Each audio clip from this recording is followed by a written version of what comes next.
Voting advocates are trying to stop new ID requirements from taking effect, saying it will take thousands of people off the voting rolls. I voted for the first time in my life in 2024, and knowing how hard it was for me to get to do that, the passage of the Florida SAVE Act is honestly a slap in the face to people like me. Teresa Guzman immigrated to the U.S. from Latin America when she was 17 and has since become a citizen.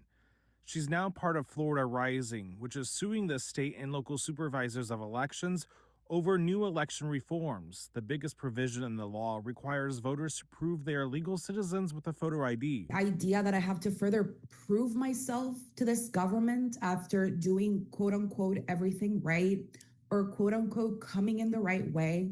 It is an insult to the hours I've spent working in this country. Real IDs and passports are acceptable, and the state must put immigration status on driver's licenses under the law. Advocates say getting those needed documents can be expensive for marginalized groups, and they're worried other states will adopt similar laws. HB 991 is part of a coordinated strategy to reshape who participates in democracy and who gets locked out. This is about power, not election integrity. Local election supervisors could also access state databases to verify someone's immigration status. It's already a felony for non-citizens to vote.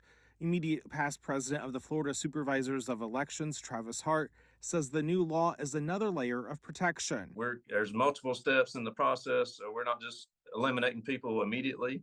If anything, you're going to get a notice, and voters will have an opportunity to prove their citizenship. Hart says they really only have one goal. We want to have everybody that's eligible and able to vote. And if you're not eligible, we stand by the law. State data shows more than 90% of driver's licenses are real IDs and comply with this law. The new law takes effect January 1st, after the midterm elections. In Tallahassee, I'm Cody Butler reporting.